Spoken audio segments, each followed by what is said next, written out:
on va dire, dans la prévention, il y a quand même une grosse part d'activité physique qu'on met pas assez en avant. Donc, on parle beaucoup de la vaccination, on parle beaucoup moins de ce qu'on pourrait mettre en place justement pour prévenir des formes graves.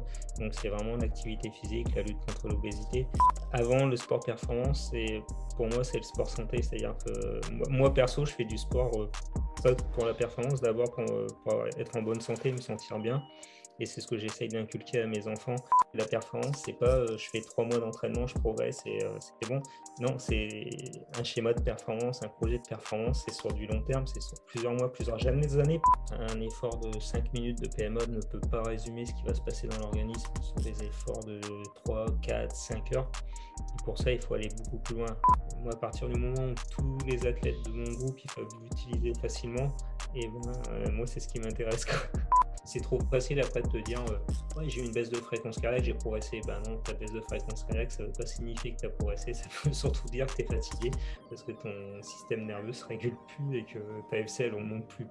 Un peu comme le HRV quand tu le fais tous les jours, quand tu prends ton RPE tous les jours, il devient robuste normalement. Et c'est-à-dire qu'il bouge quand vraiment il y a besoin de bouger.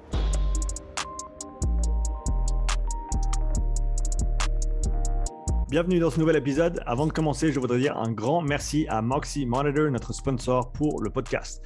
Grâce à Moxy et leur soutien, tu pourras dès maintenant regarder les nouveaux épisodes du podcast enregistrés en anglais avec les sous-titres en français sur YouTube. Pour ceux qui ne connaissent pas encore le Moxy, c'est un appareil qui utilise la technologie de la spectroscopie au proche infrarouge, ou NIRS en anglais, pour mesurer la saturation musculaire en oxygène et le volume sanguin en temps réel. C'est un capteur non invasif qui se place sur la peau et qui peut être porté pendant tout type d'entraînement ou activité sportive. Les grimpeurs le portent sur leurs avant-bras, les joueurs de hockey sur la glace, les nageurs peuvent le porter dans l'eau. Je l'ai utilisé pour tester des joueurs de rugby, des athlètes de crossfit, des athlètes de sport d'endurance et bien plus. Le Moxy permet d'individualiser les périodes de travail et de repos, d'optimiser la charge de travail, les répétitions et les séries, d'identifier les seuils d'entraînement en temps réel et même de corriger les mouvements en fonction de ce que les données indiquent.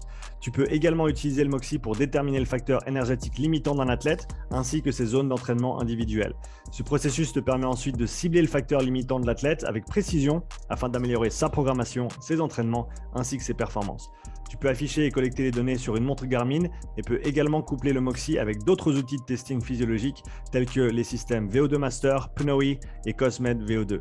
Le Moxy est un outil que j'utilise chaque semaine avec beaucoup de succès depuis plus d'1 an et je le recommande vivement à tout coach, chercheur ou préparateur physique qui souhaite mieux comprendre et utiliser des données physiologiques dans le cadre de la santé, du fitness ou de la performance. Utilise le bon de réduction UPSIDE, UPSIDE, pour un rabais de 5% sur moxymonitor.com/shop. Et maintenant, le podcast. Ok Caroline, on est live sur le podcast, comment tu vas? Ça va bien pour l'instant. Pour l'instant, ça va bien. On va faire en sorte que ça dure. Pour ceux et celles qui ne te connaissent pas encore, Caroline, est-ce que tu peux te présenter, s'il te plaît? Caroline Spi, je suis entraîneur spécialisé dans les sports d'endurance et particulièrement en triathlon depuis longtemps, depuis une vingtaine d'années, je pense environ. Ouais, voilà. T'as fait de la compète? Tu fais encore de la compète? J'en fais encore. Alors, j'en ai plus fait avant l'arrivée de mes 2 enfants. J'imagine. À courte distance, et puis depuis leur arrivée, on va dire que j'essaye de m'entraîner qualitativement pour pouvoir participer à des épreuves de longue distance sur triathlon. Ok, super. Voilà. Ça représente quoi pour pour quelqu'un qui a des enfants et qui essaie quand même de s'entraîner sans passer tout son temps à s'entraîner et pour pouvoir quand même, on va dire même juste prendre du plaisir sur ces longues distances, le volume d'entraînement par semaine représente quoi à peu près pour toi? Alors, dans l'idéal, j'aimerais bien m'entraîner 10 heures par semaine, mais on va dire qu'entre 6 et 8 heures, je suis super content quand j'y arrive. 10, c'est là où tu t'essayes, tu n'y arrives pas, mais tu es quand même content et tu te contentes des 6 à 8 heures. En plus, l'hiver, c'est plus compliqué, comme il fait nuit tôt et un peu plus froid et tout, donc c'est toujours compliqué. Quand j'ai la chance, j'ai mes fils qui me suivent en VTT quand je vais courir, donc déjà, le week-end, c'est pas mal. Ouais. Mais j'ai ma femme qui est bien prise avec son boulot d'infirmière depuis 2 ans en service Covid. J'imagine. Donc, qui est souvent à l'hôpital avec les patients. Donc, on essaye de s'adapter, hein, voilà. Ouais. Mais ça va, il y a pire. Hein, donc, ouais, 6 à 8 heures, c'est déjà bien. C'est super intéressant quand j'ai commencé à vraiment m'intéresser avec beaucoup d'engouement au monde de l'endurance il y a plusieurs mois en arrière. Et c'est vraiment intéressant le shift en termes de qu'est-ce qu'un volume d'entraînement standard pour une personne qui veut performer dans un sport d'endurance. Et après, quand tu regardes de l'autre côté, ce qui se fait généralement, ce qu'on recommande aux gens de combien de séances par semaine il faut aller à la salle, il faut faire du sport, etc. Et tu te rends compte que en fait, on peut et on devrait certainement en faire beaucoup plus que ce qu'on recommande de manière générale et peut-être prendre une page de l'approche entre guillemets endurance parce qu'au final, on est fait pour ça et nos boulots sédentaires ne nous forcent pas à bouger autant peut-être qu'on le devrait avec notre passé en tant qu'être humain et la façon dont on a évolué. T'en penses quoi? Ouais, alors là, je suis totalement d'accord avec toi sur le sujet. C'est vrai que déjà, quand on voit, je crois qu'il y avait une étude, c'était alors en France, si je dis pas de bêtises, c'est entre 1 ou 2 heures d'entraînement, enfin de sport, pas d'entraînement de sport par semaine, Mhm. moyen. Donc ça veut dire que déjà, quand tu es à 6 8 heures, tu es largement au-dessus de la moyenne. Ouais. C'est déjà pas mal. Et c'est vrai qu'on je pense, ouais, on bouge pas assez. Alors, c'est vrai, moi, je me suis beaucoup intéressé aussi au modèle chasseur-cueilleur. Enfin, en plus, quand j'ai regardé ton podcast avec Inigo San Milan, il en parle et tout, c'était assez intéressant. Ouais. Ouais, c'est clair que c'est évident qu'en plus, à l'heure actuelle du Covid, euh, on va dire dans la prévention, il y a quand même une grosse part d'activité physique qu'on met pas assez en avant. Donc, on parle beaucoup de la vaccination, on parle beaucoup moins de ce qu'on pourrait mettre en place justement pour prévenir des formes graves. Donc, c'est vraiment l'activité physique, la lutte contre l'obésité. Et ça, enfin, moi, à mes yeux, je trouve qu'on ne met pas du tout assez en avant parce que ça pourrait être des choses assez simples à faire et qui pourraient nous maintenir en bonne santé. Voilà. Accessible à tous, qui demande juste un petit peu de prise de responsabilité et un petit peu de management au niveau du temps pour pouvoir se dégager ses plages horaires pour pouvoir faire ce travail-là. Mais comme tu l'as dit, il y a, et je suis complètement d'accord avec toi sur ce point, la situation actuelle dans laquelle on se trouve, il semblerait n'y avoir qu'une seule solution d'après la grande majorité des autorités, alors que c'est multifactoriel et on a la chance de pouvoir avoir un impact positif. Et je pense que, enfin, nous, je parle pour toi aussi et tu me corrigeras si tu n'es pas d'accord, mais je pense que nous, en tant que coach, alors peut-être quand on est dans la performance, c'est différent, mais de manière générale, quand on a la possibilité d'avoir une influence positive sur le comportement des gens en relation avec l'activité physique, on se rend compte vraiment de l'impact que ça peut avoir et de l'importance que ça a quand on le fait et surtout des aspects négatifs quand on ne le fait pas. Oui, alors là, je suis d'accord avec toi. Alors, tu vois, pour être du coup, dans les deux côtés, parce que j'ai ma femme, comme je t'ai dit, qui travaille depuis 2 ans au service Covid, où c'est pas évident quand elle rentre à la maison parce qu'elle a quand même vu pas mal de morts et elle s'occupe de pas mal de patients qui sont quand même assez lourds. Enfin, Mhm. il n'y a que des patients lourds dont elle s'occupe. Et donc, du coup, tu vois vraiment qu'il y a des facteurs avec l'obésité ou des personnes, bon, il y a les personnes âgées, mais aussi beaucoup, là, en ce moment, on a beaucoup de jeunes qui sont soit non vaccinés ou qui ont des comorbidités comme l'obésité, la sédentarité. Et tu vois bien qu'ils ont des gros soucis avec des formes graves de Covid. Et en parallèle, moi, dans mon activité, là, depuis, ça va faire 2 semaines environ, que j'ai 1 2 athlètes par jour qui me disent avoir contracté le Covid, mais où ils ont pratiquement rien. Donc, Mhm. enfin, je vais pas te dire que ça montre que, que forcément l'activité permet de se sortir rapidement du Covid, mais quand même, tu vois quand même que nos athlètes qui sont entraînés en endurance, bon, bah, voilà, ça fait un espèce de rhume, mais ça se rétablit quand même assez vite, quoi. Et Ouais. donc, on voit vraiment quand même, je pense, le bénéfice du sport sur cette pandémie. Et voilà, enfin, c'est juste ma petite vision des choses, parce qu'après, il faut voir ça en plus, plus gros, mais à mon échelle, c'est ce que je peux voir. Voilà. Ouais, non, je suis d'accord avec toi. Et bon, pour mettre toutes les choses au clair sur ce podcast, on n'est pas médecin, on ne se prétend pas l'être. On a simplement une conversation ouverte sur l'état des choses. Je pense que, en tout cas, de mon côté, ce que je prendrai en compte, et encore une fois, je ne suis pas médecin, donc ce que je dis, c'est simplement ce que je dis, c'est un avis de coach sportif, de préparateur physique. Mais je pense qu'il y a, en tout cas à l'heure actuelle, ce chevauchement, cette transition entre la variante précédente et la nouvelle. et qui ont quand même des impacts considérablement différents. Je sais que sur les variantes précédentes, je connais plusieurs athlètes d'un très très bon niveau, entraînés en endurance, qui ont vraiment pris cher avec le Covid au niveau respiratoire. Il semblerait maintenant que cette nouvelle variante, encore une fois, je ne suis pas médecin, je ne sais pas ce que je dis, mais j'essaye. Cette nouvelle variante apparemment n'attaque pas les poumons, en tout cas de très loin pas de la même manière que les variantes précédentes, ce qui est une très bonne chose. Et on espère qu'un maximum de gens puissent en sortir sans séquelles, bien sûr. Mais quoi qu'il arrive, comme tu le dis, je pense que les cofacteurs de morbidité, c'est important.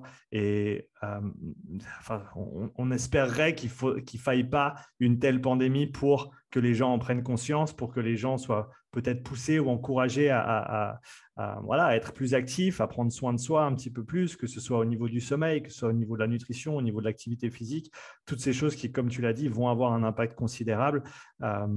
Simplement les piliers de la santé, comme on les connaît depuis très longtemps. C'est vraiment quelque chose sur lequel je pense qu'il faut mettre l'accent et il faut continuer à encourager tout le monde à être actif. Et s'il ne l'était pas avant, c'est jamais trop tard pour commencer.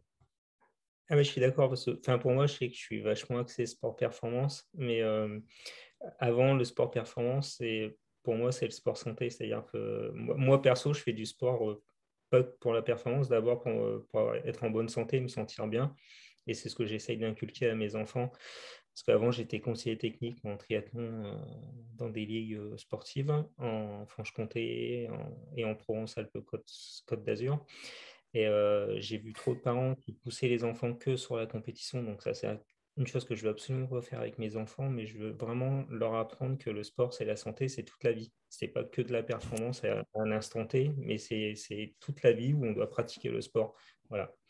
C'est toujours la réalisation qui est intéressante à voir quand des personnes viennent me voir pour du coaching sportif à domicile ou à la salle et qui se disent ouais, on va commencer avec 6 mois, on va y aller gentiment et puis on va faire ça et puis après ça ira mieux. Et comme tu l'as dit, cette transition au niveau juste du mindset de se dire que non, en fait, c'est pas, alors ça ne doit pas se passer ad aeternam avec moi, mais il faut que ce soit quelque chose qui soit effectué de manière régulière dans la durée, comme tu l'as dit, du début à la fin, parce que tu peux pas, il y a pas de pilule magique. Tu ne peux pas t'en défaire et ça a un tel impact positif si tu le fais et négatif si tu le fais pas sur ta qualité de vie et ta santé mentale et tellement d'autres paramètres qu'il y a simplement, on peut pas passer par 4 chemins, on peut pas vraiment s'en passer, quoi.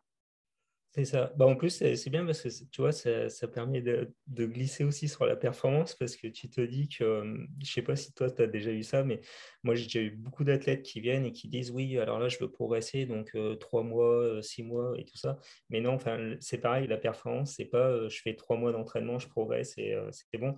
Non, c'est un schéma de performance, un projet de performance, c'est sur du long terme, c'est sur plusieurs mois, plusieurs années parce que on fait des modifications génétiques au sein de l'organisme.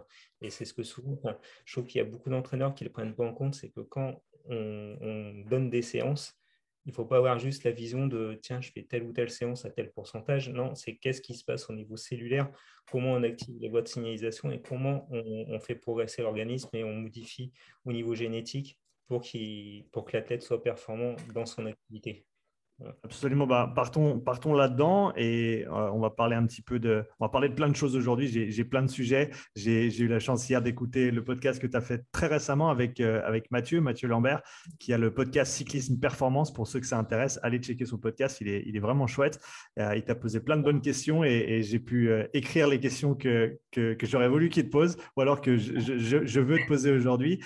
Donc, on va y aller avec ça. Tu as parlé donc t'as parlé des intensités, tu as parlé des adaptations, de la signalisation qui se passe derrière, vraiment le lien entre ces différentes choses, peut-être pour mettre les choses à plat et pour avoir une base pour qu'on parle tous le même langage. Est-ce que tu peux parler peut-être des différents domaines d'intensité et par extension, les seuils, ces points de transition entre les domaines d'intensité, leurs limitations, leur importance et tout ce qui va avec?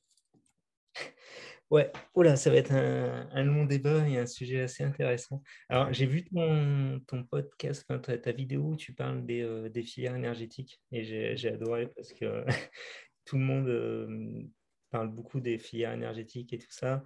Et c'est vrai qu'au tout début, avec l'anaérobie lactique, anaérobie lactique, enfin, tout le monde pensait que tout se faisait de manière cloisonnée. Alors, moi, j'ai eu la chance de faire un diplôme universitaire à Bordeaux avec un prof enfin, pour moi, c'était une révélation avec Portmans. Je ne sais pas si tu vois qui Ça me c'est. dit rien, non. C'est un Belge qui a écrit un bouquin super intéressant, enfin, qui va peut-être pas intéresser grand monde, mais en tout cas, moi, il m'intéresse. C'est Ça s'appelle comment? Biochimie des activités physiques et sportives. Ok. Donc, un gros bouquin de je sais pas, 500 ou 700 pages. Donc, il faut aimer tout ça, mais du coup, dedans, tu apprends plein de choses sur tout ce qui concerne les voies de signalisation, sur l'importance des protéines kinases et ainsi de suite. Et comment on accélère des réactions chimiques, comment on les ralentit. Et voilà. Donc tout ça, c'est une base qui est importante parce que au tout début, comme tout le monde, quand tu es entraîneur, que tu apprends cette anaérobie lactique, ces transitions anaérobie lactique, aérobie. Après, tu vois que finalement, bah non, il y a tout qui part ensemble et après, il y a une prépondérance des uns par rapport à l'autre. Et tu ne parles plus normalement d'anaérobie lactique, anaérobie lactique, enfin, ainsi de suite. Je ne vais pas trop faire un cours de physiologie sur le sujet parce que ça risquerait d'être long. Mais du coup, moi, je me suis penché vraiment sur qu'est-ce qu'il faut pour, comment dire, on va partir du point où de quoi tu as besoin pour être performant en endurance. Mhm. C'est-à-dire que tu as besoin d'utiliser, enfin, de savoir utiliser, que ce soit les glucides, les lipides, et surtout d'avoir beaucoup d'oxygène. Donc de là, je suis parti sur tout ce qui est la biogénèse mitochondriale, donc augmenter la fonction mitochondriale. C'est pour ça que j'ai bien aimé ton podcast avec Inigo San Milan, parce que c'est Mhm. l'un de ses dadas. Et de là, c'était comment on fait pour activer tout ça. Donc, pour l'activer, ben, il y a des interactions entre la durée de l'effort et l'intensité de l'effort. Quand tu vas aller sur de la basse intensité, donc tu vas accumuler du calcium. Ce calcium va activer une kinase, la protéine kinase 2. Donc c'est la calcidumine kinase. Je crois que c'est un truc comme ça. Je ne me rappelle jamais de ce nom-là. Il est assez compliqué. Et cette accumulation de calcium va permettre d'activer PGC1-alpha. Donc, c'est un coactivateur qui permet d'augmenter la biogenèse mitochondriale. Mhm. Tu vas aller sur des activités à haute intensité. Donc, là, tu vas activer la MPK. Donc, la MPK, c'est l'adénosine monophosphate kinase. Donc, cette kinase, elle est activée parce qu'il va y avoir un gros taux de renouvellement d'ATP. Parce que quand tu fais de Mhm. la haute intensité, tu as besoin de beaucoup d'ATP. Quand tu fais venir beaucoup d'ATP, et ben, donc le mécanisme, c'est tu amènes de l'ADP, adénosine diphosphate, avec adénosine diphosphate, et les deux vont permettre un ATP et un AMP. Et donc, cette accumulation d'AMP va faire qu'on va signaliser, activer l'AMPK et la MPK qui peut s'activer avec différents moyens. C'est là qui est intéressant. Il y a un papier qui est sorti il n'y a pas longtemps de Rothschild sur le sujet et je me passionne là-dessus. Donc, c'est aussi un sujet intéressant, mais qu'on pourra peut-être en parler après. Mais voilà. Et donc, ça, c'est pour la haute intensité. Et au milieu, ce qui est une chose super intéressante qu'on n'avait pas trop étudié avant. Donc, c'est sorti, je crois, l'année dernière ou il y a 2 ans. C'est assez récent de Brooks qui parle du lactate comme précurseur, comme molécule précurseur pour activer PGC1-alpha aussi, pour la biogénèse mitochondriale. Donc, tu te rends compte qu'en utilisant ces différentes voies de signalisation, tu arrives à faire progresser l'athlète. Mais justement, je pense souvent, en entraînement, on se limite souvent des fois à des intensités du genre la VMA ou le seuil ou quoi que ce soit. Mais par exemple, si tu fais de la VMA et que tu fais 10 fois 30-30, parce que c'est un des schémas qui ressort souvent chez les entraîneurs, et ben, quand tu fais 10 fois 30-30, et ben, tu fais juste 10 minutes à haute intensité dans ta séance. Mais ces 10 minutes-là, ils ne sont pas assez conséquentes pour justement activer ces voies de signalisation, augmenter le taux d'ATP et faire que l'AMPK soit activé. Et qu'est-ce qu'il te faut comme durée minimale pour activer la MPK, pour activer la biogenèse mitochondriale et signaliser PGC1 alpha?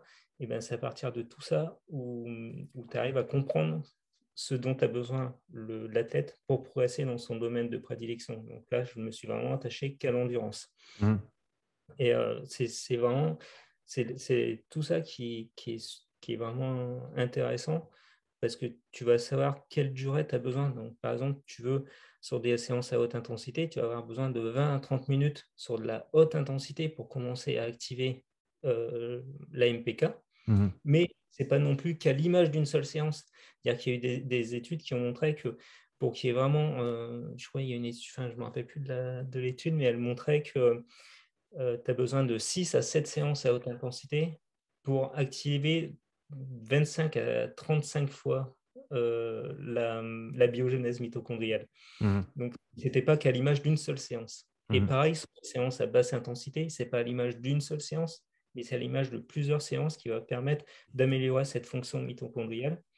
Et c'est à partir de là. Donc, tu vois, par exemple, quand tu commences à parler d'entraînement polarisé, ce que beaucoup de monde prennent, c'est-à-dire que tu prends le polarisé, tu as besoin, je te schématise, 80% à basse intensité, 20% à haute intensité.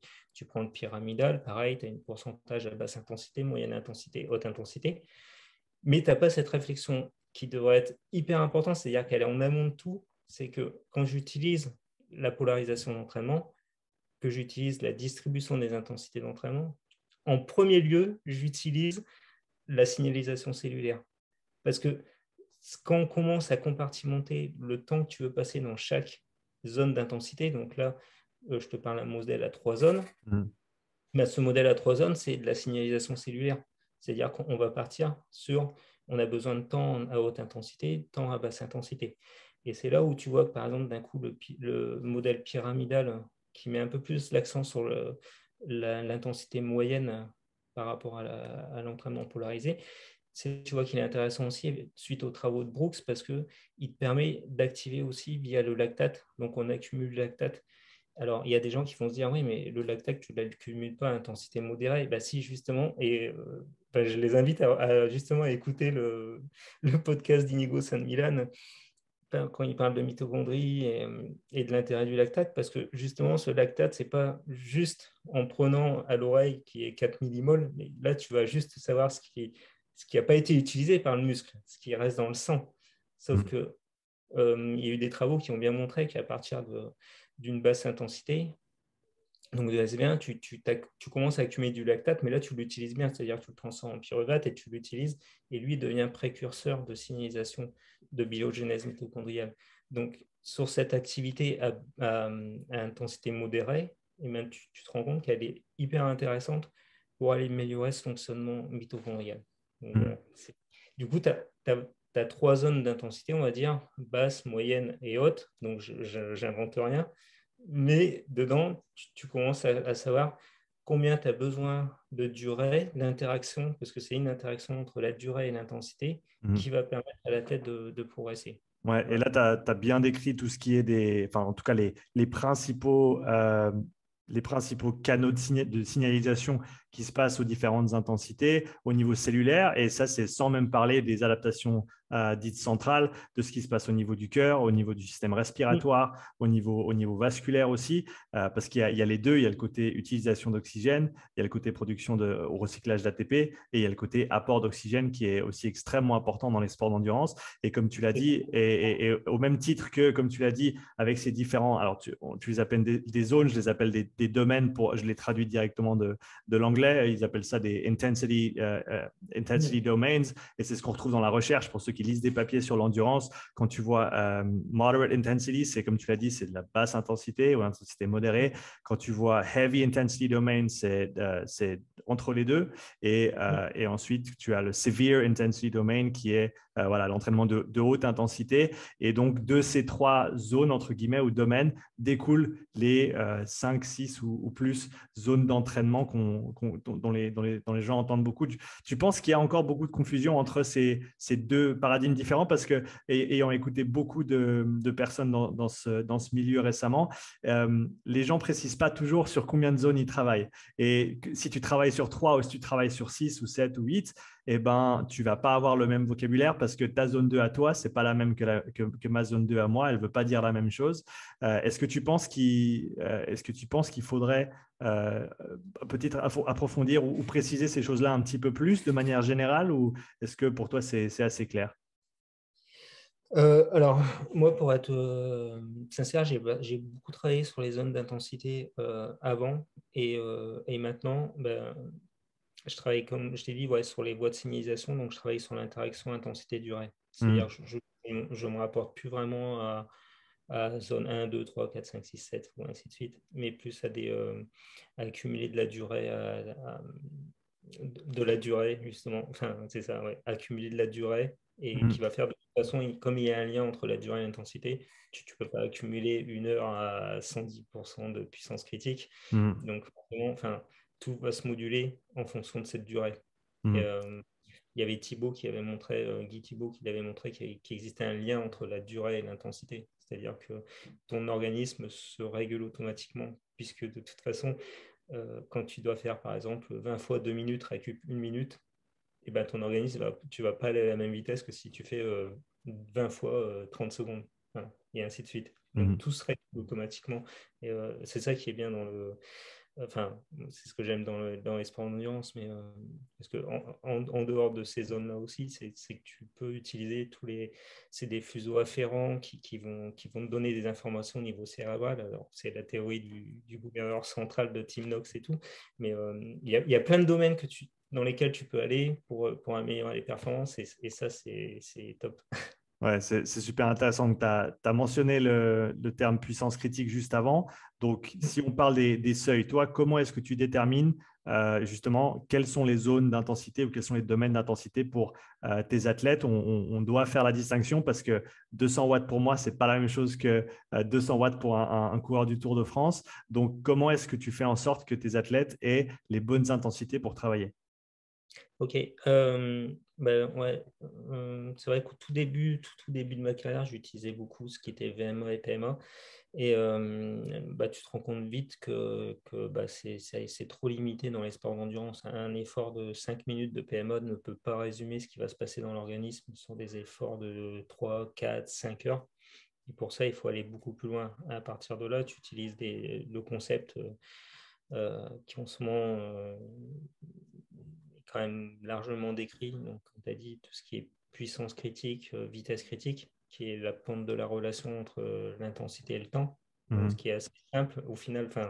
Ce que j'aime bien dans cette méthode, c'est que c'est assez simple. C'est-à-dire que plus c'est court et plus ton intensité est élevée, plus c'est long, moins ton intensité est élevée. Sauf que deux athlètes ne vont pas réagir de la même manière. C'est-à-dire qu'il va y avoir des athlètes qui vont être capables de tolérer une fatigue élevée et donc de maintenir un haut niveau d'intensité sur une longue durée, alors que d'autres ne vont pas en être capables.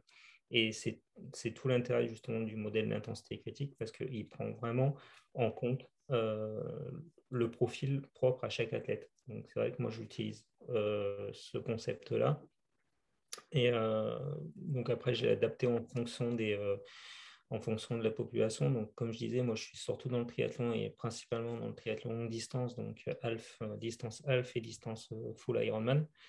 Et sur ce type d'athlète, j'utilise des durées de 5 et 20 minutes. Et je vais même jusqu'à 60 minutes ou 45 minutes pour croiser toutes les données. Et donc, quand tu utilises 5 et 20 minutes, après, tu t'obtiens, donc sur cette pente de relation entre l'intensité et le temps, tu obtiens une puissance critique ou une vitesse critique, parce que tu peux le faire en vitesse et en puissance. Et une espèce de batterie qu'on appelle W prime ou D prime, qui permet de savoir, on va dire, schématiquement, la réserve glycolytique d'un athlète pour ses séances. Ouais, Et donc c'est le travail que tu peux effectuer en dessus de ton intensité critique ou ton seuil c'est critique. ça. Voilà, c'est combien tu peux effectuer au-dessus de ton intensité critique et comment le réservoir va se vider en fonction de cette intensité qui est supérieure et de la durée dans laquelle tu vas être. Et et du coup, la puissance critique, souvent, les gens, ils l'ont vraiment assimilé à du seuil, alors qu'au final, non, non, la puissance critique, elle est bien au-dessus du seuil. Quand on parle du seuil anaérobie ou du seuil ventilatoire 2.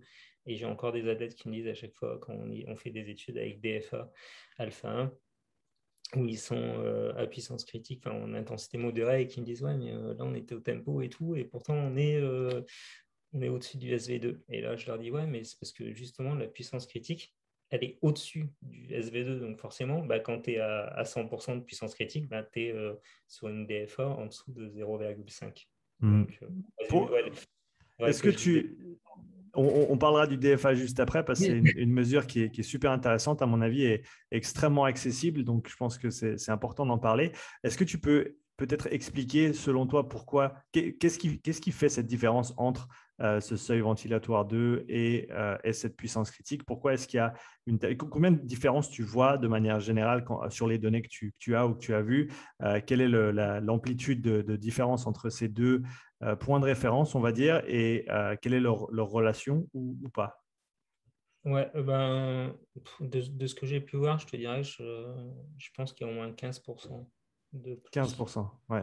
en puissance critique par rapport au seuil ventilatoire. Mhm. Donc, même là, dernièrement, les études que j'ai menées là, avec Mathieu Lambert, Nathalie Favreau et Fabien Grégo sur des blocs HITSM, où on a fait pas mal de tests, et ben, ça, vraiment, ça corrèle, c'est-à-dire que vraiment la puissance critique est bien au-dessus de SV2, quoi. Alors après, c'est attention, hein, c'est à toujours à prendre entre guillemets, on va en parler après, mais c'est en fonction je l'ai pris en fonction de DFA alpha 1. Ok, Donc c'est aussi à prendre avec des pincettes, hein, ce que je suis en train de dire. Parce que quand je ouais. te parle du SV2, c'est au-dessus on va dire plutôt de HRV T2, tu vois. Voilà, HRVT2 qui est le Heart Rate Variability Threshold 2, donc le seuil de la variabilité, seuil de la variabilité cardiaque numéro 2. Donc, parlons un petit peu de ce DFA, mesure que j'ai découverte il y a quelques mois en arrière par les travaux de Bruce Rogers. Je suis tombé sur son blog et je me suis dit, waouh, ça c'est vraiment une mine d'or. Je crois que je me suis mis des heures de côté et j'ai essayé de lire un maximum sur son blog qui est absolument fascinant. Super intéressant comme bonhomme que j'avais reçu d'ailleurs sur le podcast. Donc, pour ceux qui sont intéressés, allez écouter le podcast avec Bruce Rogers. Donc, est-ce que tu peux expliquer pour ceux qui n'ont jamais entendu ce terme-là, DFA alpha 1, c'est quoi et à quoi ça sert? Alors, déjà, d'une, je suis comme toi, quand j'ai découvert son blog, j'ai trouvé ça super intéressant. Et, parce que moi, je m'intéresse sur la HRV à l'effort. Quand j'étais chez Gouta, il avait mis en place une étude justement pour essayer de trouver. Je me suis toujours dit qu'à l'effort, on devait pouvoir faire quelque chose avec HRV. Mhm. J'ai pas utilisé les bons, on va dire les bons indices parce que j'avais essayé avec RMSSD, avec Mhm. SDN et avec, je ne me rappelle plus lequel. J'en avais pris trois. Enfin, en gros, ça n'avait pas marché. Bon, ça n'avait pas marché en plus parce que chaque athlète utilisait avec Garmin, mais ils utilisaient une ceinture, souvent la ceinture Garmin, hein, qui Mhm. n'était pas connectée à Bluetooth. Donc c'est vrai que là, tu te rends compte qu'il y a quand même des choses à mettre en amont pour pouvoir bien l'utiliser. Donc Voilà, la qualité, la excuse-moi, qualité j'avais un du petit peu signal. d'écho. Ouais, du signal. La qualité du signal est super importante, étant donné que là, on n'est plus sur la fréquence cardiaque où tu as tant de battements par minute en moyenne, où tu peux avoir des erreurs assez grandes, ça ne va pas vraiment impacter ton signal. Par contre, quand tu mesures les millisecondes entre chaque battement et que tu cherches des patterns de corrélation entre ces RR, là, il faut vraiment avoir des mesures précises, sinon ton signal, il ne sert vraiment à rien. Eh ben, c'est exactement ça, ouais. C'est pour ça, ouais. Il faut vraiment avoir la bonne ceinture connectée en Bluetooth pour qu'il y ait minimisé au maximum tous les artefacts et que ce soit possible. Donc, cet indice DFA, donc, après, on va le dire simplement, ça permet de suivre la régulation du système nerveux autonome à l'effort. Mhm. Et du coup, ils en ont défini des seuils donc avec un DFA alpha 1 à 0,75 comme étant similaire au seuil ventilatoire 1. Donc c'est plutôt, on va dire, une estimation du seuil ventilatoire 1. Et 0,5 qui sera une estimation du seuil ventilatoire 2. Donc, je préfère dire en prendre avec des pincettes parce que, alors par expérience, moi je l'utilise depuis 6 mois, un peu plus de 6 mois, avec, ouais, je dois avoir plus d'une vingtaine d'athlètes dessus. Mhm. Et je l'utilise aussi en perso. Et tu te rends compte que ça marche très bien chez certaines personnes et que ça ne marche pas du tout chez d'autres. Donc, il faut Tu, vraiment tu- faire. tu sais expliquer pourquoi? Parce que ça m'est arrivé, enfin, je pense que sur les tests que j'ai effectués, les différentes personnes avec qui je l'ai utilisé, je pense avec un sample size d'à peu près, je pense 20, je dirais que 85% du temps, ça marche très, très bien. Ça Mm. correspond à toutes les autres mesures que je peux avoir, oxymétrie, VO2, enfin, respiration et autres, RPE, mais il y a des fois où c'est complètement, complètement off. Ouais, bah alors c'est super intéressant comme sujet ça, parce que j'ai vu plein de choses et plus tu accumules les données, et plus ça devient intéressant. Alors j'en ai discuté avec Bruce Rogers, donc j'en avais discuté par message et Ouais. on a discuté là récemment sur Twitter aussi, où il est intervenu sur un post où on nous a identifiés. Mhm. Et ouais, j'en avais discuté avec lui parce que moi j'avais un souci, c'est que souvent ça ne marche pas en course à pied. Alors en vélo, on va dire 99,9%, ça marche pour tout le monde pratiquement, si tu as la bonne ceinture et ainsi de suite. Par contre, en course à pied, des fois c'est une catastrophe. Et j'en avais discuté avec lui, donc il m'avait orienté sur des petits trucs à faire et tout. Et là, dernièrement, où il parle de mettre la ceinture, l'émetteur un peu plus sur la gauche et tout ça. Bon, j'ai essayé, ça donne pas encore trop de résultats, mais je pense qu'il doit y avoir aussi quand tu transpires beaucoup aussi. Enfin, j'ai l'impression des fois, je me suis rendu compte que ça marchait pas. Par exemple, moi, j'habite dans un endroit où il y a beaucoup de Mistral, quand il y a beaucoup de Mhm. vent en course à pied. Des fois, je pense qu'il doit y avoir des artefacts qui fait que ça marche pas. Quand tu transpires beaucoup aussi, j'ai remarqué que ça marchait moins bien. Ok. Euh, donc, j'aimerais bien essayer. Justement, j'ai demandé à ma femme de me ramener du gel de l'hôpital pour essayer de voir si, tu sais, s'il y a un meilleur signal quand on met le gel qui est spécifique pour Ouais, normalement, l'ECG. ça aide pas mal de ce que. Ouais, voilà, Ouais. j'ai vraiment essayer avec ça et essayer de le tourner aussi. Et là, j'ai pris aussi une ceinture ECG pour améliorer le signal. Donc, c'est vrai Mhm. qu'il y a déjà ces choses-là qui sont importantes. Et puis après, il y a d'autres choses, c'est que je me suis rendu compte, ça, c'est empirique, c'est sur le terrain. Et est-ce que ça peut être validé ou pas? Mais en tout cas, je l'ai vu chez plusieurs athlètes où quand on va dire HRV le matin au réveil n'est pas bon, Mhm. et quand ils font une séance à haute intensité, et ben, des fois le signal DFA est complètement plat. C'est-à-dire que même s'ils font de la haute intensité, et ben, tu as l'impression que ça ne réagit pas, quoi. Ils n'arrivent pas à descendre ou est-ce que ça descend trop vite? Ça descend pas. Ça descend pas. Ça Ouais, descend pas. c'est Et marrant. J'ai eu une expérience similaire avec un de mes athlètes, Nico, qui fait du vélo. Il fait de la voile et il fait mm, énormément en laser. Il fait énormément de vélo pour ses jambes parce qu'il a besoin d'avoir des cuisses qui sont puissantes et endurantes. Et donc, il passe beaucoup de temps sur le vélo. Et, euh, et du coup, on a fait un test sur le vélo, sur son home trainer, il y a 3 semaines en arrière, 4 semaines en arrière. Et il mhm. avait fait 3 jours, 4 jours auparavant, il avait fait un ultra erg. Il avait fait des kills et des kills en ski erg et en rameur et en bike erg avec deux autres collègues Ouais. sur 24 heures. Et du coup, il était encore cuit. Et son DFA, il voulait pas descendre. Et ben, son ressenti était concordant avec ça dans le sens où déjà à basse intensité, il me disait, j'arrive pas à tourner les jambes. Donc ça, c'est en général que le nerveux, il n'est pas tout à fait là. Et après, à haute intensité, il y avait plus personne. Et quand on a regardé le DFA, en effet, ben, ça descendait pas. Il arrivait simplement pas à aller creuser. Et donc, c'est intéressant que tu dises que tu vois la même chose. Mm. Ouais, c'est pour ça, ouais, tu vois plein de choses qui sont intéressantes du genre euh, quand l'athlète fait une séance à haute intensité et quand il a fait bien. Alors, enfin, en tout cas, moi, c'est comme ça que je l'ai interprété. C'est-à-dire que quand il a fait bien, à la fin, euh, il génère une forme de fatigue qui fait que même en étant à basse intensité, voire à très basse intensité, eh ben, il est en dessous de 0,5.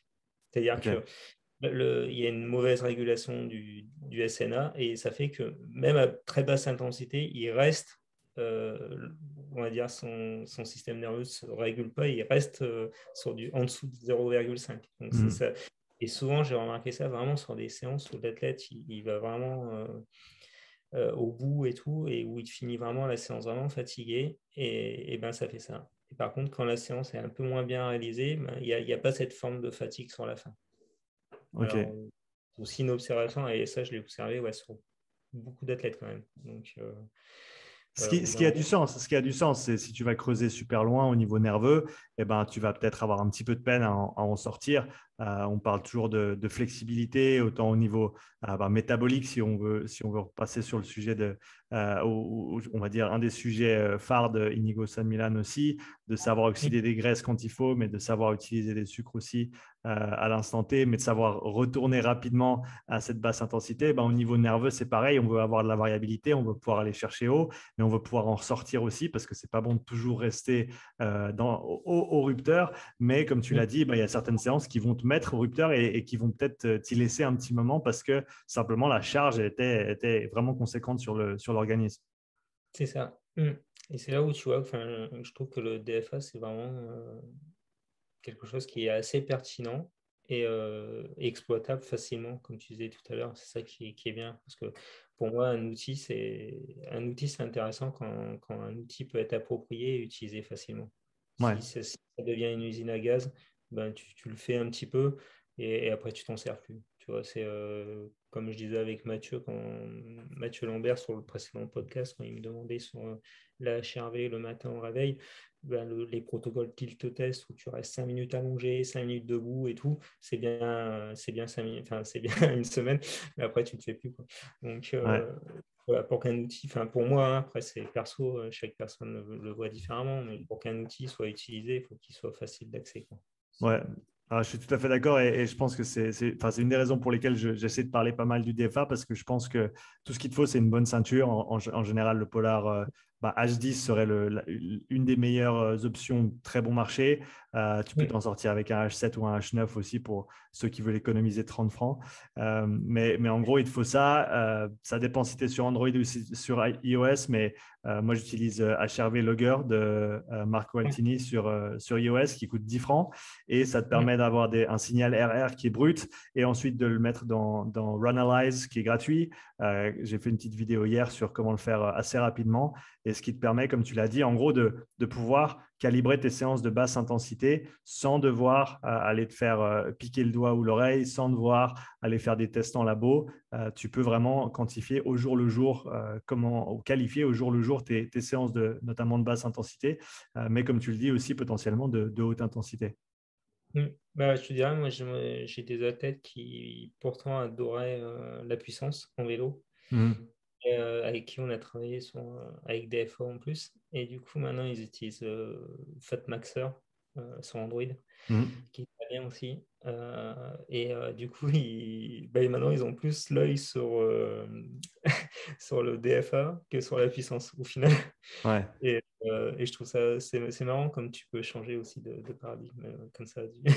Bah, Mais, un des avantages étant que ton DFA il va être dynamique par rapport à ton état de fraîcheur ou de fatigue du jour, de la séance et même sur une longue séance. Est-ce que du coup sur une très longue séance où tu serais peut-être limite, est-ce que du coup tu vas peut-être baisser tes watts en fin de séance sur une longue sortie pour respecter ce seuil ou tu vas te laisser peut-être emporter un petit peu par ce paramètre du temps justement et potentiellement voir cet indice descendre un petit peu et passer ce seuil des 0,75.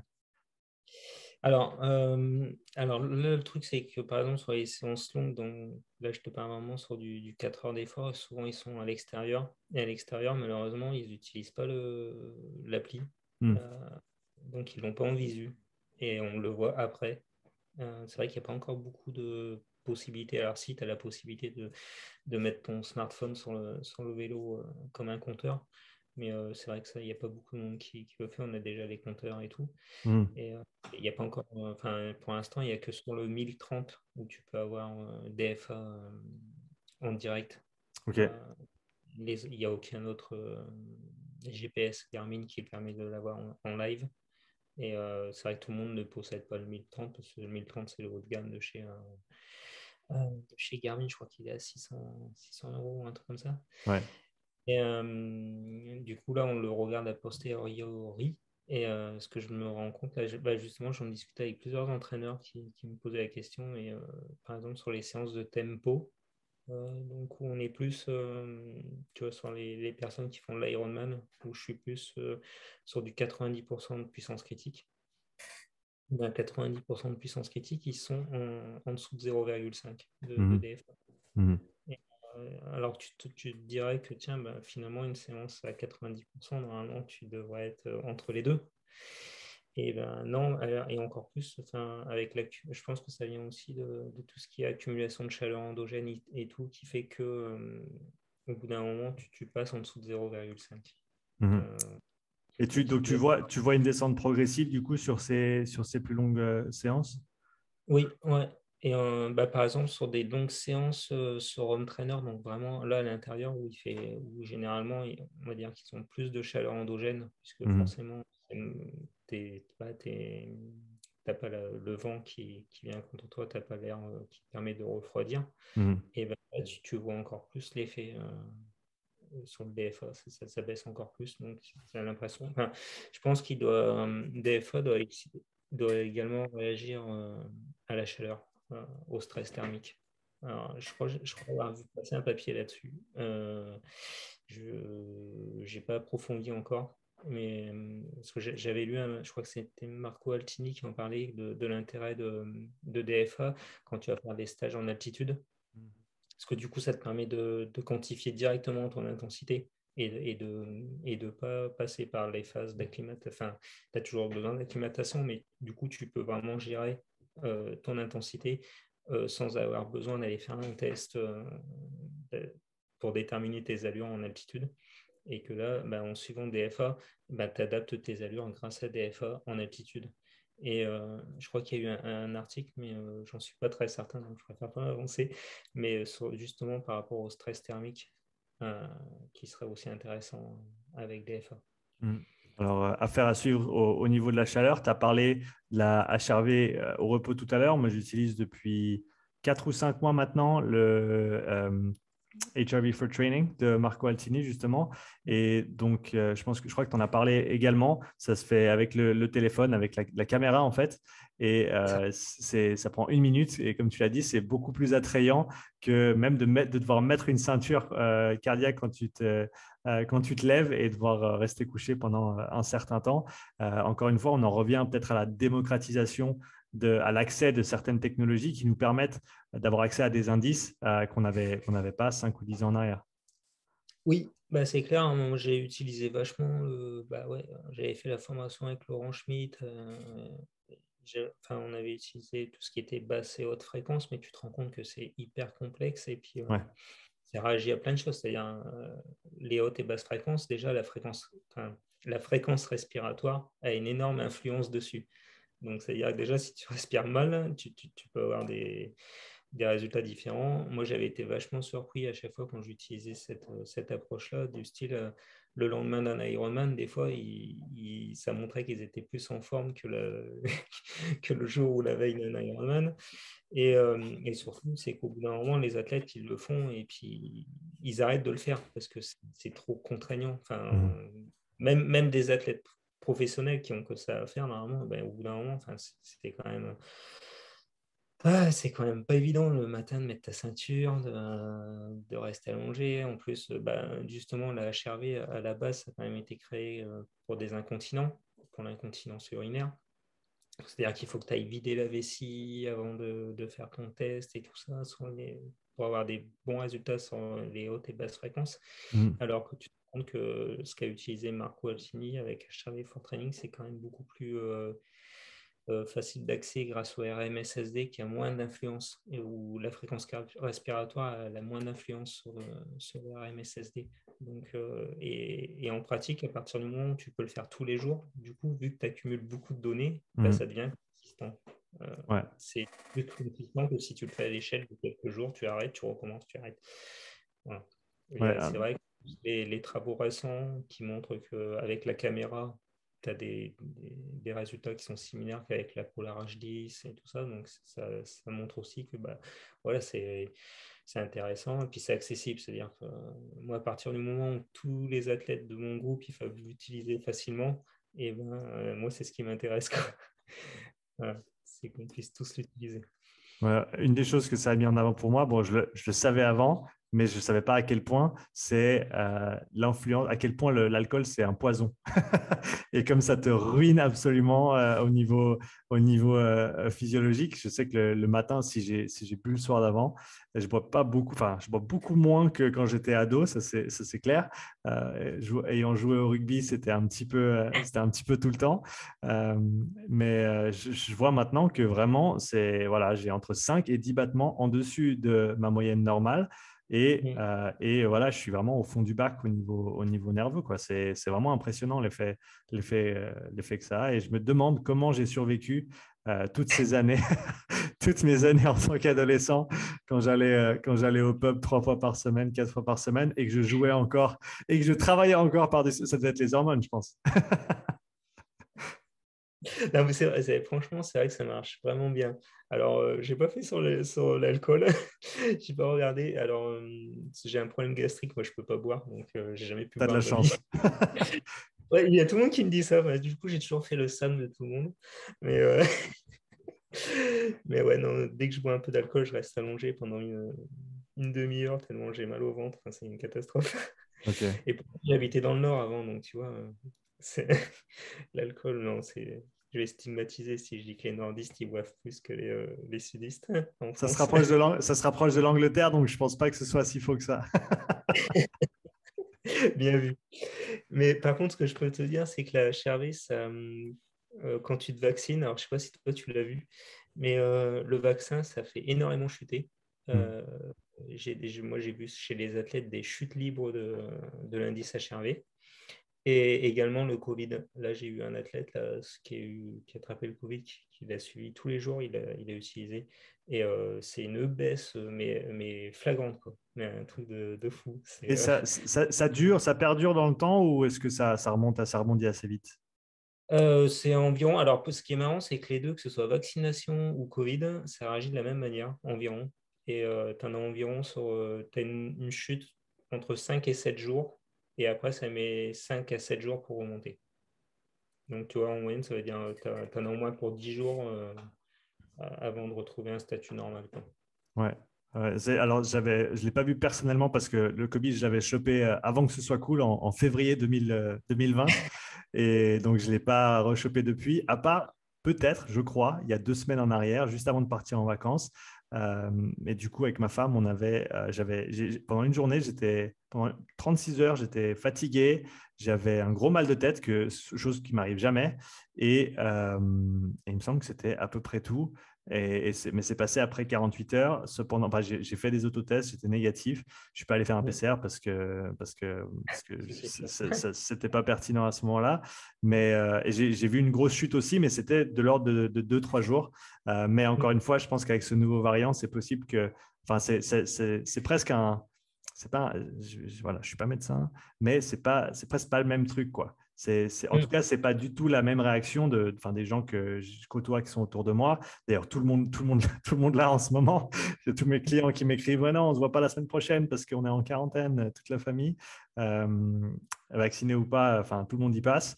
Et donc, je pense que c'est assez différent. Et donc, je ne serais pas surpris qu'il y ait peut-être une réaction différente. Mais encore une fois, comme avec les variantes originales, euh, il y a des grosses différences interpersonnelles entre différents individus. Il y en a ben voilà, qui vont prendre très, très cher, malheureusement, et d'autres qui vont peut-être avoir un petit rhume et pour qui ça va passer assez rapidement. Donc, encore une fois, on en revient un peu à ce dont on a parlé au début du podcast. On n'est pas tous fait pareil. Et après, je pense qu'il y a d'autres choses, peut-être de la chance ou d'autres paramètres qui font qu'on n'est peut-être pas tous atteints pareil par ce truc. Ah oui, c'est clair. Moi, je vois ma femme, elle l'a eu un peu comme toutes les infirmières, hein, en travaillant en Covid. Mhm. Et, euh, et moi, je ne l'ai pas attrapé, ni mes fils. Et pourtant, j'ai dormi avec elle, tu vois. Donc, je ne pouvais pas être beaucoup plus près. Ouais. Et en plus, sur la phase où elle était la plus contagieuse, hein, la veille et le premier jour, c'est là où tu es le plus contagieux. Et on n'a rien eu du tout, quoi. On a même fait la prise de sang pour être sûr qu'on n'avait pas, on n'a pas les anticorps, donc on ne l'a jamais attrapé, quoi. Mais Mhm. c'est un truc de fou, quoi. Tu te dis, mais c'est pas possible. Enfin, voilà, ça reste des fois incompréhensible sur certaines choses. Ouais, ouais, bah, on en reste sur la virologie et la complexité du corps humain et on gratte un tout petit peu avec le côté de l'entraînement et de la performance, mais après il y a des couches de l'oignon qu'on touche même pas et il y a plus de couches de l'oignon qu'on ne saurait déceler déjà et donc on n'a pas fini d'être surpris par comment fonctionnent toutes ces choses. Pour en revenir au HRV, quand un athlète a une HRV qui est basse, manque de sommeil, stress ou d'autres facteurs, comment est-ce que tu vas ajuster le programme dans les cas de fatigue aiguë? Est-ce que tu vas plutôt modifier le volume, l'intensité ou d'autres paramètres? Comment est-ce que tu fonctionnes là-dessus? Alors moi, je suis souvent très prudent. J'ai vraiment cette approche bénéfice-risque où dès que l'athlète il est un peu fatigué, je fais surtout attention. Alors, quand il est fatigué, on va dire de manière anormale. C'est-à-dire que si tu es dans un bloc, tu vois, j'utilise beaucoup cette approche par bloc où des fois ils ont 5 séances à haute intensité dans la semaine, voire 6. Quand ils sont fatigués à ces moments-là, ça reste normal. C'est justement, c'est voulu. Donc ça, il n'y a pas de souci. Par contre, quand on arrive sur des moments où il est fatigué alors qu'il est dans un bloc où il ne devrait pas être fatigué, là j'ajuste. Alors généralement, ce que je me suis aperçu, là, parce que je l'utilise un peu régulièrement avec tous les athlètes depuis le mois de juin, ce que je me suis aperçu, c'est que quand ça baisse, c'est souvent parce qu'ils ont mal dormi. Enfin, en tout cas, chez les athlètes que j'entraîne, c'est essentiellement, on va dire 95% du temps, c'est à cause de ça. Donc j'essaye de faire attention, ou des fois j'enlève des séances à haute intensité quand c'est vraiment très bas. Et après, tu te rends compte que c'est assez marrant, c'est que, alors je sais pas si toi tu as pu le voir, mais quand ils ont mal dormi, ça réagit vraiment très vite. C'est-à-dire qu'ils ont mal dormi le matin, ils prennent la HRV, elle est basse. Par contre, quand ils font de la haute intensité et qui pourtant accumulent de la fatigue, mais de la fatigue sportive, là, ça réagit. Il y a une latence temporelle quand même de 48 à 72 heures avant de commencer à avoir une chute de l'indice HRV. C'est assez, Ok. c'est assez marrant à voir. Moi, j'aime bien tout ça, de voir ces changements qui sont différents selon l'état de l'athlète. Par exemple, j'ai remarqué le stress plus, pas le stress d'entraînement, mais le stress professionnel ou le stress familial et tout ça. Mhm. Et de ce que j'ai vu, il agit quand même beaucoup moins sur HRV que ce que j'aurais pensé. J'aurais pensé que le stress est une grosse influence, mais finalement, je trouve qu'il influence pas énormément par rapport au manque de sommeil. Le manque de sommeil, c'est hyper flagrant. Ouais. Euh, voilà. Donc, c'est vrai que j'essaye d'ajuster et vraiment, quand l'athlète est fatigué, à des moments où il ne devrait pas l'être. Et Si on... voilà. Vas-y, vas-y. Non, c'est tout. Non, c'est ça. Et voilà, c'est bon. Bah, je vais enchaîner sur le sommeil justement parce que bah, s'il y a une chose qu'on peut bah, plus ou moins contrôler et qui a un tel impact sur notre état de fraîcheur, est-ce que tu peux parler un petit peu peut-être de ta perspective? Qu'est-ce qui va se passer au niveau bah, signalisation, au niveau adaptation, au niveau impact sur l'organisme quand tu es pas, quand t'as pas bien dormi? Quelles vont être les choses qui se passent au niveau physiologique qui vont faire que tu n'es peut-être pas dans le meilleur des états pour aller chercher les choses que tu voudras aller chercher à l'entraînement. Alors, je ne suis pas un spécialiste du sommeil. Là, c'est vraiment. Alors, je sais qu'il y a eu il y a eu des travaux effectués dernièrement, justement, sur la privation de sommeil dans le cadre de la haute intensité. Mhm. Donc, pour être franc, je ne l'ai pas lu encore. Je n'ai pas encore réussi à le lire. Je me suis orienté sur d'autres choses. Euh, enfin, voilà, par expérience, c'est vraiment quand il y a le sommeil qui est perturbé, du coup, ça perturbe tout l'entraînement. Et quand tu vas assimiler l'entraînement s'assimile, du coup, la régulation du système nerveux et tout, ça s'assimile la nuit et pas la journée. Donc, c'est-à-dire qu'il faut vraiment que tu puisses bien dormir pour pouvoir avoir une bonne réponse, une réponse positive à l'entraînement. Je fais attention quand je dis réponse positive à l'entraînement, parce qu'il y en a qui disent qu'il n'y a pas de réponse positive ou négative. Mais bon, On moi, s'entend, on s'entend. voilà. Moi, j'aime bien ce terme, réponse positive à l'entraînement ou négative, je trouve que ça a du sens. Et du coup, ouais, quand j'ai des athlètes qui ont du mal, depuis un moment, je leur demande d'utiliser l'application Petit Bambou. Alors, c'est pas pour faire de la communication sur cette application, j'ai pas de part dans cette société. Nous Mais ne sommes pas, nous ne sommes pas affiliés, nous ne gagnerons pas un sou. voilà, c'est ça. Ouais, je leur fais faire de la méditation parce que ça peut bien marcher, quoi. Donc, c'est vrai que la méditation, ouais, je travaille dessus. Dernièrement, j'ai aussi essayé, alors, avec certains athlètes, que ce soit pas mal perçu, attention, le CBD. Ouais. euh, pour améliorer le sommeil, hein, pas pour, pas pour autre chose, où ça a l'air de bien fonctionner. Pour quand il y a des personnes qui ont du coup, avec l'entraînement ou quoi que ce soit, qui ont du mal à dormir, Mhm. avec le stress et tout, ça peut avoir des effets positifs.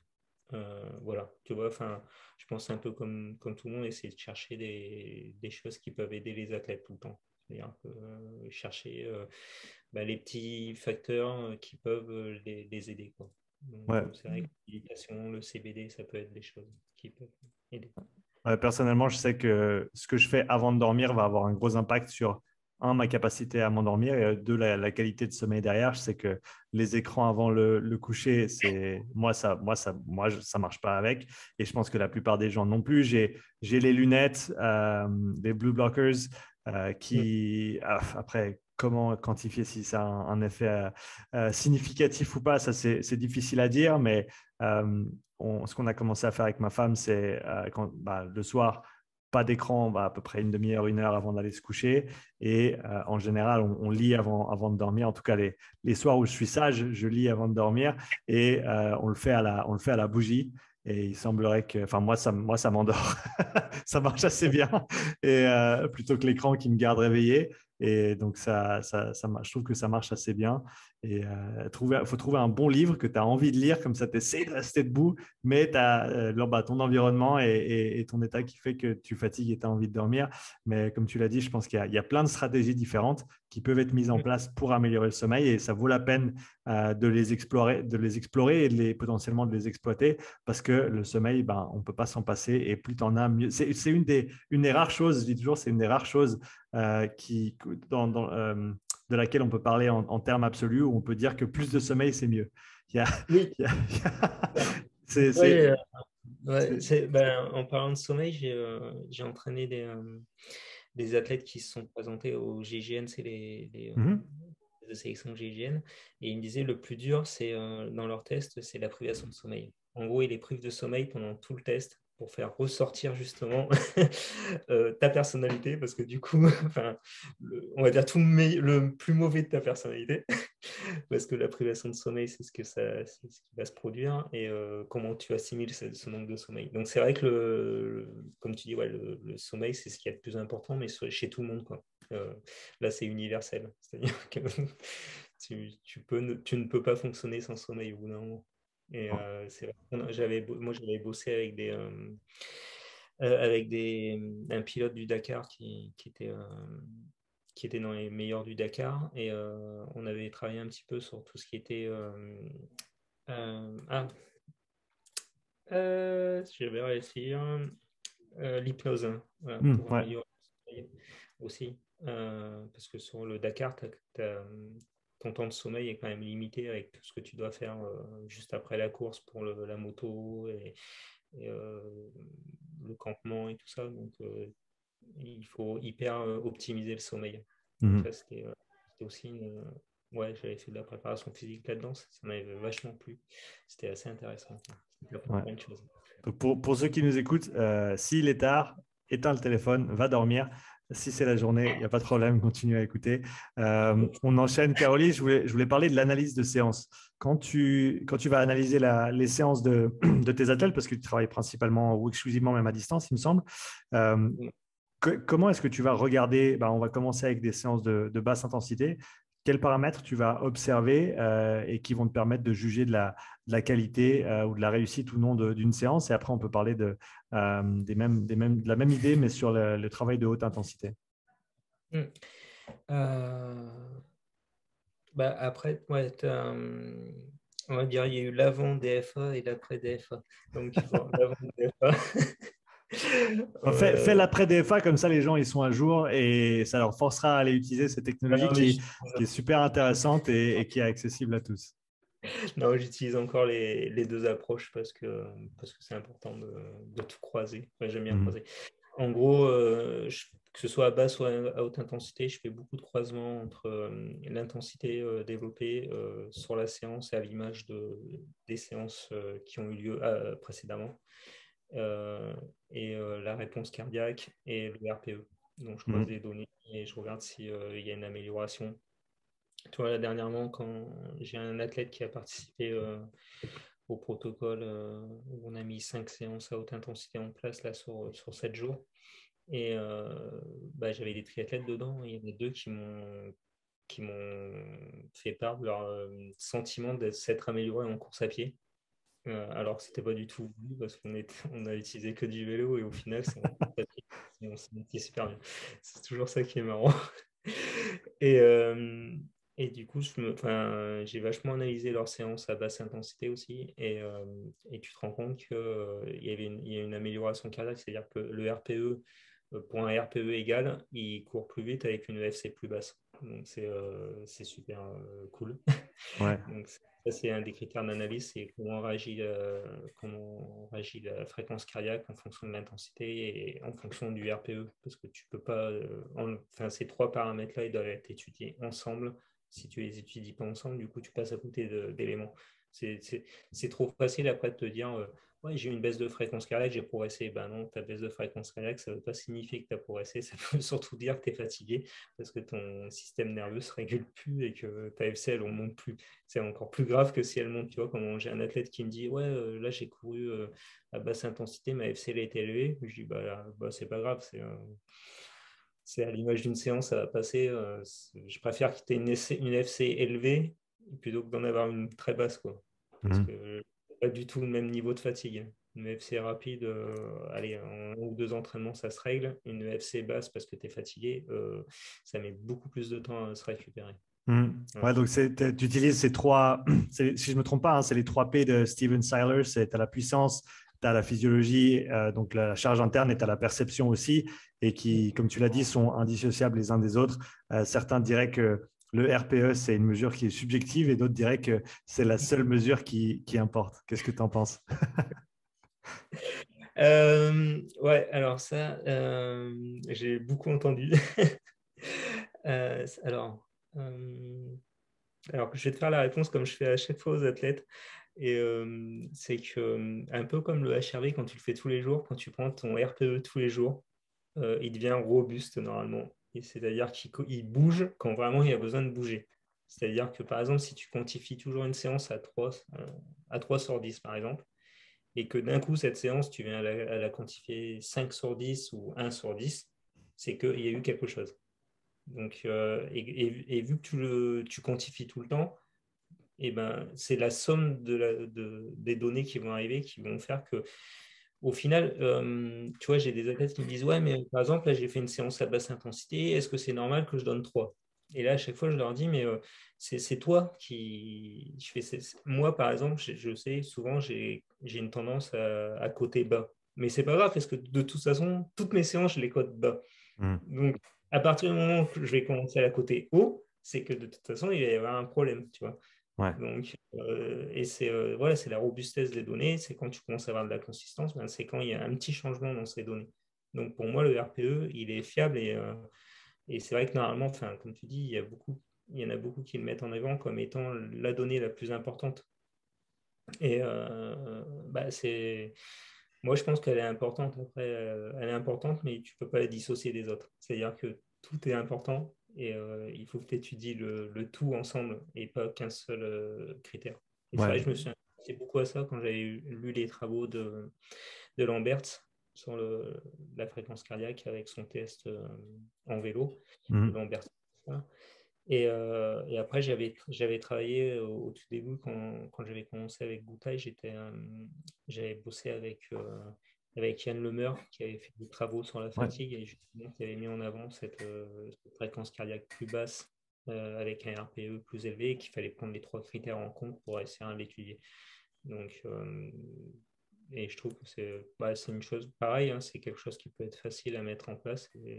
Et des fois, on essaye d'utiliser des usines à gaz alors qu'il y a des choses simples à utiliser, tu vois. Alors, c'est vrai que moi, je ne suis pas du tout le partisan de tout ce qui est la charge d'entraînement avec les TRIMPS et les TSS et tout ça, parce que je trouve qu'au final, tu enlèves une part de l'individu dedans, tu modélises des choses avec un algorithme qui va être commun à tout le monde, alors que personne n'est commun.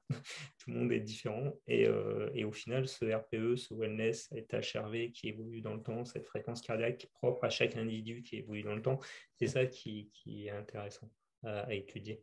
Pas un seul paramètre isolé. Après, voilà, ça demande plus de travail. Mais si tu as envie si tu envie de bien faire ton travail, il faut que tu mettes ça en place. Ouais, donc c'est ça. Si tu veux de la qualité, si tu veux faire un suivi sur le long terme qui soit pertinent et qui soit cohérent, tu as tout avantage à le faire. Et comme tu l'as dit, c'est 3 mesures qui sont maintenant accessibles à tous, la fréquence cardiaque à tous, le HRV à tous aussi, moyennant quelques sous. Voilà. Et puis le RPE et les watts, tu vas les avoir. Donc ça, c'est super important. J'avais une question pour toi, plus côté vélo, en parlant de cadence. Donc de RPM. Comment est-ce que tu utilises les RPM en vélo? Je te demande parce que voilà, tu as l'expérience, toi personnellement et professionnellement en tant que coach aussi. Quand est-ce que tu vas recommander des cadences qui sont hautes? Quand est-ce que tu vas recommander des cadences qui sont basses? Quels sont les objectifs derrière? Et dans quel contexte tu peux moduler justement ce paramètre de cadence sur le vélo? Ouais, ça, c'est une bonne question. Euh, alors, si tu te réfères aux études qui ont été dans le domaine, c'est que ta cadence optimale, c'est celle que tu choisis. Mhm. C'est-à-dire que la plus efficiente pour l'individu, c'est celle qui va choisir librement. Après, tu te rends compte que l'avantage en vélo, c'est que grâce au braquet, tu peux moduler cette fréquence de pédalage. Mhm. Donc, alors, tu peux pas le faire en course à pied. C'est beaucoup, beaucoup, beaucoup plus compliqué quand une personne elle est à 160 ppm de lui faire passer à 180 ppm qu'un cycliste de passer de 80 rpm à 110. Tu vois. C'est plus facile en vélo puisque tu as les braquets. Du coup, Mhm. tu peux jouer dessus. Moi, j'ai beaucoup travaillé avec les athlètes sur du 80 rpm dans les montées. Donc d'être quand même, on va dire, en vélocité sans non plus être comme Froome à 100 ou 110 tours minute. Parce que déjà, je pense qu'ils n'auraient pas les capacités dans un col à 10 ou 15% de moyenne à être à 100 tours minute. Ouais. Euh, Après, je dis ça, ouais, moi, tu vois, par exemple, j'habite à côté du Mont Ventoux. Donc, je le vois de ma fenêtre et je le monte à 90 tours en moyenne. Donc, sur des pentes, par Malocène, c'est des pentes qui sont entre 10 et 13%. Mhm. C'est vrai que l'avantage de la vélocité, c'est de pouvoir de moins puiser au niveau musculaire. Alors, tu es un peu plus haut en fréquence cardiaque, enfin, je trouve que tu puises moins, et puis derrière, je trouve que tu peux mieux courir. Après, c'est vrai qu'on travaille beaucoup sur des cadences un peu plus élevées, 80, 90, 80 en montée et 90 sur le plat. Alors, il y a beaucoup d'athlètes qui pensent à un travail de force en vélo avec des cadences plus basses et tout, de l'ordre des 40, 50 tours minute, faire du travail de cette manière-là. Alors, dernièrement, je m'y suis intéressé et il y a des études qui ont montré qu'au final, c'est pas utile, quoi. Euh, que du travail, enfin, alors toi qui es dans les salles de musculation et tout, je pense que tu vas être meilleur que moi pour en parler. C'est-à-dire qu'il tu peux pas faire de la force max sur un vélo. tu le fais avec des poids dans une salle de musculation, mais tu ne le fais pas sur un vélo à 40 tours minute. Ouais. Alors, tout ça parce que dedans, pareil, au niveau nerveux, tu as tout ce qui est sommation spatiale, sommation temporelle, donc la synchronisation des unités motrices. Et cette synchronisation des unités motrices sont en vélo, même à 40 tours minute, ça n'a rien à voir que quand tu es en train de faire des squats ou que tu es avec la presse, avec de la force max. Ouais. C'est deux choses qui sont complètement différentes, quoi. Tu Ouais, le vois bien parce que quand tu es sous. Quand tu es sur, on va dire, sur du 90-95% de 1 RM en squat ou à la presse, tu fais allez, 5 répétitions, des choses comme ça. Alors qu'en vélo, 40 tours minute, des fois, tu peux monter un call qui dure une demi-heure à 40 tours minute. Tu vois. Donc, ça montre bien que tu n'es pas sur la synchronisation des unités motrices comme tu peux l'être en muscu. C'est deux choses différentes. Ouais, je Ouais. pense que tu as raison en disant que c'est deux choses différentes. Je pense que ça dépend certainement du contexte dans lequel tu l'appliques. Je pense que pour quelqu'un qui est peut-être pas en grande forme, qui n'a pas beaucoup de force, qui serait entre guillemets allergique aux haltères et au poids et à la salle et qui se dit ben, on va pouvoir recruter quand même des unités motrices un peu plus grandes, des fibres un petit peu plus rapides en faisant ce genre de travail potentiellement sur un vélo. Moi, je sais que j'adore avec mes clients, monsieur, madame, tout le monde, faire des sprints sur le vélo ou sur le ski erg pour ceux qui sont compétents dans cette modalité de travail, simplement parce que c'est des intensités qu'ils n'iront pas chercher autre part et qui peut-être seront plus sûrs dans ce contexte-là et avec cette modalité-là qu'avec voilà, beaucoup de poids, même si bien sûr, je ne dis pas qu'il ne faut pas se renforcer, il ne faut pas être fort et être compétent avec ces modalités-là, mais il y a toujours l'aspect préférence individuelle, il y a toujours l'aspect quel est le niveau de la personne à qui tu travailles, comme pour toi qui travaille avec des athlètes d'un certain niveau, qui sont déjà bien entraînés, qui j'imagine, j'en doute pas, font leur travail de force, ils sont déjà très compétents là-dedans. C'est clair que de faire quelques tours à 40 RPM, c'est pas ça qui va vraiment faire la différence. Mais je pense que peut-être pour certaines personnes, ça peut être un travail intéressant et qui amène un petit peu de variété aussi. Rien que ça, même si c'est juste ça, des fois, ça peut être intéressant. Ouais, alors ça sur la variété, alors c'est vrai que moi j'utilise beaucoup sur le home trainer et tout pour faire passer le temps aux athlètes. Parce que quand tu as des séances une heure et demie, 2 heures sur home trainer, et ben de mettre de la force, de mettre de la vélocité, au final c'est intéressant parce que ça lui fait faire autre chose et ça brise la monotonie de la séance. Mm. Après, là où tu te rends compte des fois que tu travailles en force à 40 tours minute, ça peut quand même améliorer. Alors, là, je ne parle pas de la force, mais je parle de la technique de pédalage où tu vas avoir vraiment besoin de supprimer les points morts hauts, points morts bas. Donc, du coup, tu vas plus tirer, tu vas toujours avoir ta- ton talon haut, justement, pour réussir à tirer et après pousser pour être toujours sur un mouvement dynamique. Donc, c'est là où, enfin, à mon avis, c'est là où c'est intéressant. C'est plus sur la technique de pédalage plutôt que sur un travail ciblé sur de la force. Mm. Enfin, force, hein, quand on parle de force pure, comme tu peux avoir en musculation. Ouais, ouais, Ouais. c'est intéressant. Alors, Donc, moi, j'utilise pas trop la musculation parce que j'ai beaucoup d'athlètes, on va dire amateurs c'est-à-dire qui ont des bons niveaux de performance, mais qui ne sont pas pros, donc qui travaillent à côté. ouais. Et le souci de la musculation, c'est que ça prend du temps. Et des fois, leurs temps sont limités. Et alors, c'est peut-être, enfin, je pourrais peut-être agir de manière différente, mais je pense pour ce type d'athlètes qui préparent de l'Ironman et tout, je préfère qu'ils fassent une séance d'endurance en plus plutôt qu'ils aillent faire 2 séances de muscu et qui au final, je ne vais pas dire ne va rien leur apporter parce que ça va leur apporter, mais tu te rends compte quand tu lis les travaux de Ronstadt, il te dit bien, si tu ne maintiens pas une séance par semaine, eh ben, tu perds tous les bénéfices en 2 ou 3 semaines. Donc et là, je sais très bien que c'est des athlètes, dès qu'il y a l'été qui va arriver, ils vont plus aller dans une salle de musculation. Ils vont être sur le vélo à l'extérieur, ils vont aller courir à l'extérieur, ils vont plus aller en salle. Donc ça veut dire que tout ce qu'ils vont avoir travaillé ne va pas leur servir. Alors, j'agis différemment. J'ai quelques athlètes professionnels qui, eux, ne travaillent pas. Enfin, ils travaillent, mais le travail, c'est le triathlon. qui eux font de la muscu. Donc là, c'est une autre démarche. C'est une démarche parce que c'est ton travail, donc il faut que tu sois professionnel, donc c'est normal de le faire. Tu vois, Ouais. voilà, c'est différent, je trouve. Ouais, c'est le nerf de la guerre, ça reste le temps dans une discipline comme le triathlon et il faut bien choisir qu'est-ce que tu utilises, comment et pourquoi pour, comme tu l'as dit, optimiser un maximum. Caroline, j'ai une dernière question pour toi avant de terminer le podcast. Quelles seraient les avancées technologiques que tu souhaiterais voir dans les mois ou les années à venir du côté de l'entraînement qui faciliterait ta vie et celle de tes athlètes?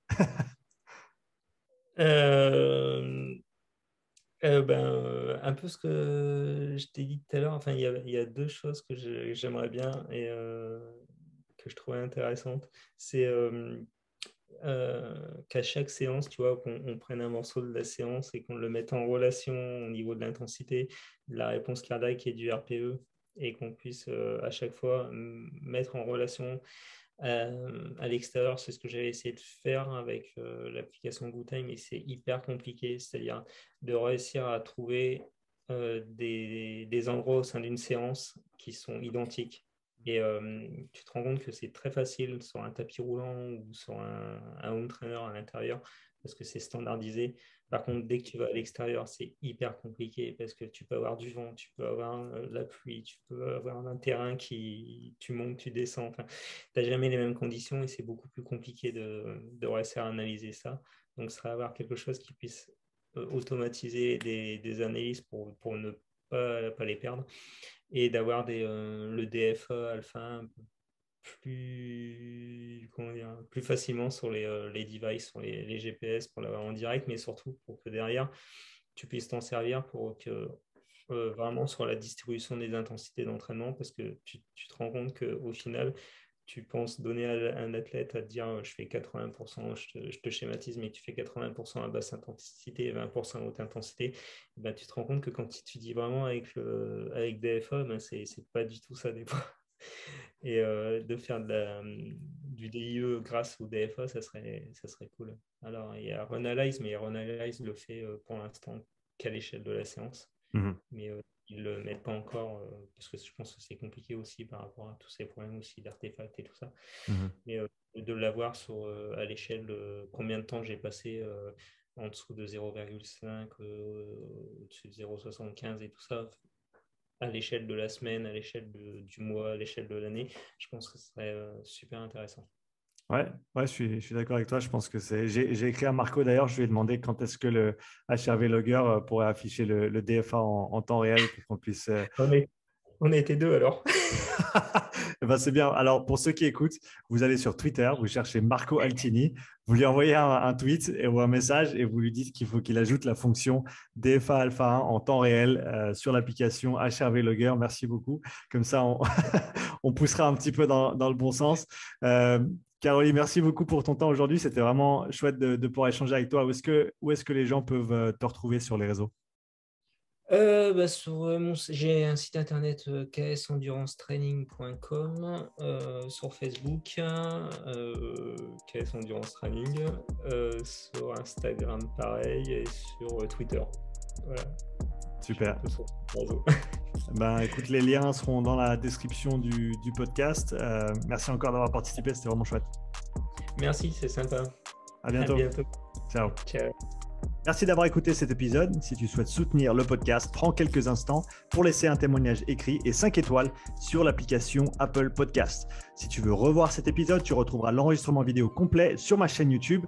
Tu y trouveras également des centaines d'heures de contenu gratuit, tous mes podcasts, mes pensées du jour, mes présentations structurées et bien plus. Donc n'attends pas, abonne-toi et je te dis à tout bientôt pour le prochain épisode. Allez, ciao!